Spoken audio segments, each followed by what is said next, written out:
I know you've been getting phone calls left and right, texts left and right. I read it this morning, an absolute insane article. If you guys haven't, please go to The Athletic after this show and then check it out. It's about one of the World Cup stars from the second World Cup, right? Because he didn't make the first squad. A guy by the name of Willie McLean, Scottish-born American who I guess just disappeared. What made you want to write this article? I mean, it's COVID, and I was like, I have a notebook of just sort of obscure story ideas, and that thing was getting pretty thin because we hadn't had any soccer for like a few months, So I told Matt Pence, former Athletic writer, I said, let's dig into like some real archaic shit, like and everybody, like the 1930 guys are really well known because it was the first World Cup. The 1950 guys are really well known because they beat England, game of their lives or whatever. 34 U.S. teams never really talked about. So we just started going down the roster one by one, and we just got to Wee Willie's Wikipedia page, and it literally just ended. I mean, it just said, he played the 34 World Cup and then just disappeared in 1938, was never heard from again. So, I mean, if you have any, the Pablo Maurer juices start to go crazy. Oh yeah, I was at least like had a semi, if not a full on story erection. You know what I mean?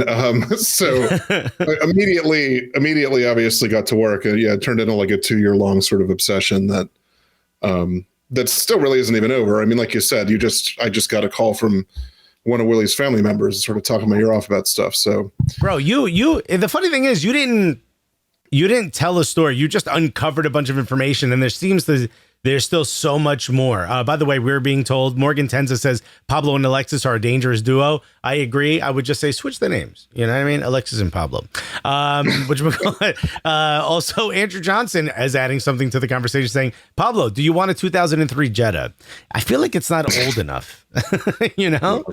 I feel like if it was a 1983, you'd be all over it. What about a Mark I Golf, first generation VW Golf? Good looking car.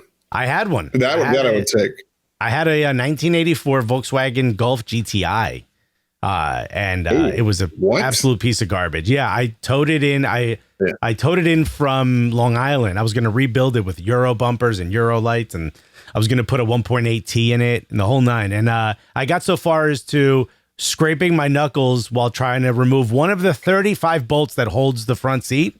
Yeah. And I was like, I'm done with this thing. I also had a lot of fun burning all the cobwebs in it, and then I sold it. Anyway, that's it. Look, I want to talk a little bit more about Willie McLean. You heard a little bit of a teaser about it. It's an absolute insane story. I don't know how much you can really reveal on the podcast because I'm sure The Athletic wants everyone to go to The Athletic and check it out, but it is an absolute insane story. I'm going to get to that in a second. Let's talk about Billy, Willie McLean. You talked a little bit about what inspired you to write it. Mm-hmm.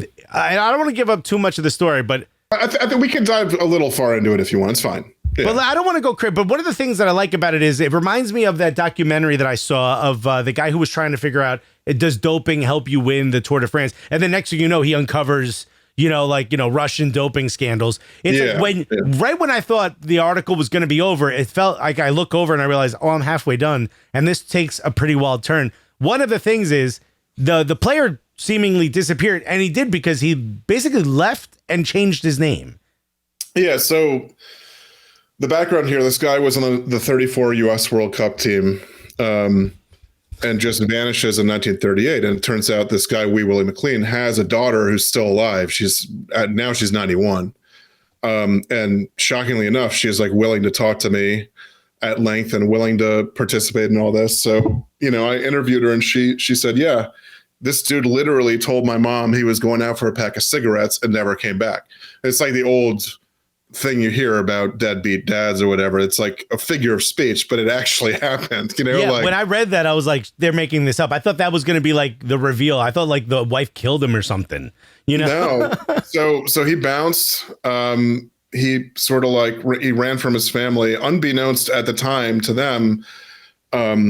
And to everybody else. I mean, like he'd had like all these head injuries from playing soccer. He had to share like mental issues. He wasn't a stable person. He ends up running away. And at that point, he's dead to the world, right? I mean, like all these soccer administrators, all these other people are looking for him. They never find him. Even in the 90s or 2000s, the St. Louis Soccer Hall of Fame would have these dinners, and I found like a newsletter from one of these things where they were talking about him, and like nobody knew what happened to him. He just vanished, right? So it turns out, again, without giving too much away, the guy changes his name and moves to Davenport, Iowa, has another nervous breakdown, starts a whole ass other family. I mean, just, it's like you said, the whole story just spirals, right? And like we were able to get, because his daughter participated, for example, Willie McLean, his mental health records from the state-run asylum in Iowa miraculously just still existed 80 years later on microfiche, right? And his daughter signed a release for it. So, you know, in those mental health records, and we have like all these just, it's like Willie's life story in excruciating detail. You know, there's an interview with him, interview with his wife at the time. Like, it's one of those things that just like has so many tentacles that reach out in so many directions, and, you know, so many things that are still like relevant today, mental health, you know, head trauma, just family bullshit that, you know, every family has a secret like this, and maybe not quite like this, you know what I mean? Right, but like, you know, there's always some shit. It's like, I frequently think about me approaching these people and talking to them and them divulging all this stuff. Just, you know, what if in 40 years somebody came to me and was like, hey, I want to talk to you about like your cousin Laura or something like that, and it turns out that X, Y, and Z. I mean, it's just wild, you know. So I mean, one of the go read it. Please go read it and subscribe if you don't, even if you cancel a trial. It's even, like it's honestly incredible. I mean, I couldn't wait to get to the bottom of the article and click the green character, because it asks you at the bottom of every athletic character, hey, what'd you think of the article? What'd you think of this? And it was like, I hated it, I liked it, I loved it. I loved it. It was the part that was so intriguing is, and maybe I don't know if you thought of this as well, but there were so many parallels to the Aaron Hernandez story. Yeah. Mm-hmm. It was so many, like, just this idea of like all the head trauma, and it kind of in the article, it alludes a lot to it in the beginning, and you're like, oh, okay, I'm starting to see some foreshadowing here.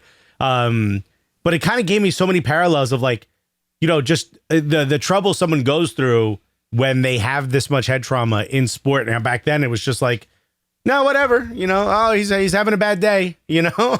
Right. I remember seeing a clip from like the 70s. There's an English manager, and he called it like footballer's head or something like that. It was like, oh, shit. It's just, exactly. It's like you laugh about that, but at the same time, it's like that's the level of ignorance that existed, you know? Jess in the comments, who says I gave the twist away. I mean, I'm the one who gave it away. She said, "Yeah, there's so much more to that story, man. I mean, it's like I'm not even scratching the surface on it, you know." But John Carl Tritt says, "Deadbeat dad, Alexis having Maradona flashbacks." Again, Maradona is my dad. Everyone remember that he had children in Cuba. Got to be him.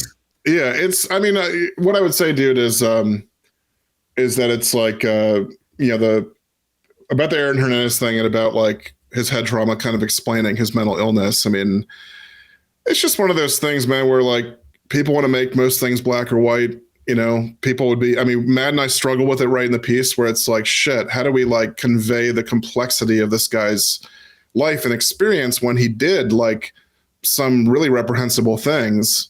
But on the other hand, it's like, you can't discount all this other stuff. These interceding circumstances, the fact that he was sort of like forgotten to the world in these mental hospitals. I mean, like if you learn enough about any one person, you're going to find your view on them probably softens. And like, I think we wrote in the piece that if you spend enough time, like years of your life laboring, you know, sort of like working and researching one person, you probably start like laboring under the delusion that you understand them or that they're like you a little bit. And that definitely happened with Willie, man. It's complicated. You know, I think it's like anything else. I think this is one of the things that I also try to achieve when I'm on stage, telling like a bit of a story. You know, like I try to make it or say it in a way, obviously, you know, the most important for me is funny, but the underlying part of that is I hope that the person listening wonders, would I have made that same decision had it be me? You know what I mean? Or what would I do if I were in those shoes? That's what I hope happens, you know? But I think one of the powers of the way you tell a story as well, and someone just said it, Robin Sagini said, I plan to. I love Pablo's investigative stories, which we'll call it, because Alexander Abno said, hi, everyone, to reiterate, please read the story. Otherwise, the last 2 years will have been meaningless. Yeah, it's true, man. I just want to come back to that for a second. Like the story doesn't exist without the outlet cutting a check without Alex and Brooks giving me, no exaggeration, literal weeks, months on end to do the really hard work of, like had over 100 interviews, going through public records requests, like driving to Iowa twice, driving to St. Louis. Like, these things cost money at companies, you know what I mean? So, like, really honestly, if you don't subscribe, just give us one a chance. And, I think you're going to like a lot everything else you see at the site. But, like, I never do the sales pitch, but this is the one story, man, where, like, go support it, honestly, because it's I guarantee you it'd be the most fucked up, crazy soccer story you read this year, maybe the next few years. So I can tell you that I do not read. Okay, you physically cannot read. I stay away from it as much as possible. And I promise you, when I tell you, as much as I did not have time to do it earlier, and you could see because the show started late, I absolutely read every word of this article. It was intriguing from the first word to the last. It was absolutely incredible. And honestly, I can't wait for the documentary or for the movie that's going to come from this, because it's so dope. It's just another one of those stories where, look, I could care less what happens to a fountain, but I was so intrigued by it. Like, this is crazy. And I also just think about, like, these nice people in Iowa who have their day interrupted by a tattooed, long-haired Spaniard who's from D.C. pulling up in an 87 Corvette. And what I assume is a mink. I assume you showed up in a mink. There was, what you're saying is really funny. There was definitely a cultural kind of clash to all this, and like, you don't say. Now, I just like I feel genuinely like blessed that I just wrote that Constance, who's Willie's granddaughter. I just wrote her an email and sent her the story this morning, and I said, I feel so genuinely blessed that our lives and families intersected, and that, like, you were so open to this, right? Because, like, that's the other thing, bro, is like the mental health records. You read the story, you saw how big of a chunk of our research that was. Yeah. We don't get those unless, like, Willie's daughter is just open to this, and it's like, I don't know. I think a lot of that is because of my incredible people skills, and I, sort of like your charm. Exactly, whatever. But your charm disarms us all, much like hitting the button on a key fob. Yeah, just charm the pants off that 88-year-old woman wearing Vans. Am I allowed to say that? That was shocking. Yeah. She knew you were coming, dude. She was like, I think I could get one last one. David Meyer said the Bathletic has some amazing stories. I agree. Check out the Bathletic. What is the deal with this B thing? Is it like saying Pesci, like Ronaldo? Is this the same? I'll explain it after. I've explained it on the show like 6 times already. But I'll explain it to you after. Or maybe I'll just leave it open and you don't know why people are calling you Pablo Maurer. That's fine, dude. People master my name constantly. It's okay.